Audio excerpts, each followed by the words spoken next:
സ്ക്രീനിൽ കാണുന്ന ചേച്ചി ഉണ്ടല്ലോ, ഈ ചേച്ചി ഒരിക്കൽ നമ്മുടെ കൊയിലാണ്ടി ഹോസ്പിറ്റലിൽ വന്നിട്ടുണ്ടായിരുന്നു.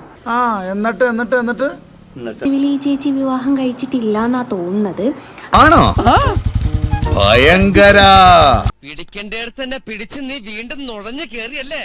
ചേച്ചി എന്തിനാ വന്നതെന്ന് വെച്ചാല് ഒരു അബോർഷൻ സംബന്ധമായിട്ടുള്ള ഒരു കാര്യത്തിനാട്ടോ വന്നത്. എന്താ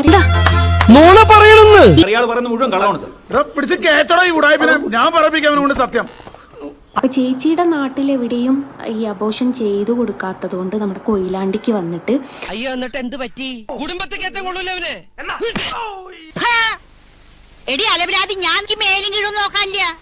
അതുകൊണ്ട് നമ്മുടെ കൊയിലാണ്ടിക്ക് വന്നിട്ട് ഇവിടുന്ന് ചെയ്യാൻ വേണ്ടിയിട്ട് ഡോക്ടറെ കാണാൻ വേണ്ടിയിട്ടായിരുന്നേ വന്നത്. അപ്പൊ പെട്ടെന്ന് മിന്നണ സാരി എടുത്തോണ്ട് മൂക്ക് കണ്ണാടി വെച്ച് ചന്തി കുലുക്കി നടന്നോണ്ടൊന്നും അന്തസ് കിട്ടില്ലടി.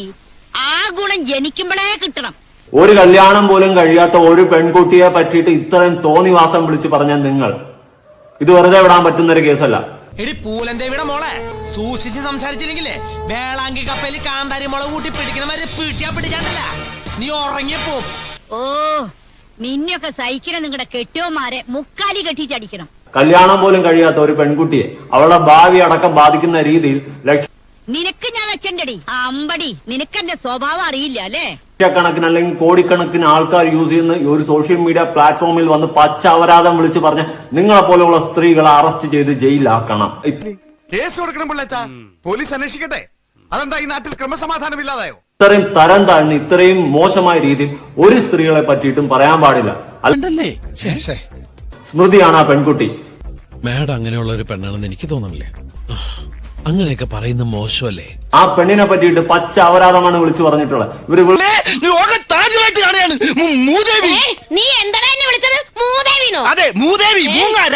ഇവര് ഈ പെൺകുട്ടി ഗർഭിണിയാണെന്നും ഗർഭം അലസാൻ വേണ്ടിയിട്ട് അബോർഷന് വേണ്ടിയിട്ട് ഒരു ഹോസ്പിറ്റലിൽ വന്നത് ഇവര് നേരിട്ട് കണ്ടു. നീ ഒന്നൊരു സ്ത്രീയല്ല, ചെകുത്താന്റെ ജന്മ. ഒരു ഉറുമന പോലും നോവിക്കാത്ത ഈ പാവത്തിന് ചെകുത്താൻ പെൺവേഷം കെട്ടി വന്നിരിക്കുക. എന്നിട്ട് സത്യം ധർമ്മം പ്രസംഗിക്കുന്നത് കള്ളി. എന്നെ കണ്ടപ്പോൾ കിടന്ന് പേടിച്ചു വിറച്ചു. അതുകൊണ്ടാണ് ഇവർ എനിക്കെതിരെ വീഡിയോ ചെയ്യുന്നു എന്നുള്ള വ്യാജ പ്രചരണം നടത്തി. അതുപോലെ തന്നെയാണ് സത്യവും. മൂടി വെക്കാം, വളച്ചൊടിക്കാം, പക്ഷേ ഒരു നാൾ ഒരിടത്തത് പുറത്തു വരും. നീ ഇതുവരെ കണ്ട എന്റെ മുഖം ഉണ്ടല്ലോ, അത് ഡീസന്റ് മുഖം. എന്നെ തറയാക്കലടാ മോനെ. പെൺകുട്ടിയുടെ മാനത്തിന് വില വീശുന്ന രീതിയിലാണ് ഈ സ്ത്രീ കാണിച്ചു കൂട്ടിയിട്ടുള്ള കോപ്രായങ്ങൾ. ഇതൊന്നും ഒരിക്കലും നമുക്ക് വളം വച്ചു കൊടുക്കാൻ പറ്റത്തില്ല. നിന്റെ കിണത്തിലിട്ടൊന്ന് തന്നാലുണ്ടല്ലോ, നീ ഇവിടെ മുഴുവൻ തൂറി ഞെളിയിലെ പെണ്ണാണെന്ന് ചെയ്യണമെന്നറിയോ? കാലെ പിടിച്ച് നിലത്തടിച്ചിട്ട് ഒരു കാലം ചവിട്ടി പിടിച്ച് മറ്റേ കാലം വാഴപ്പോള കീറി നടക്കും. പടപട വലിച്ചു കീറണം.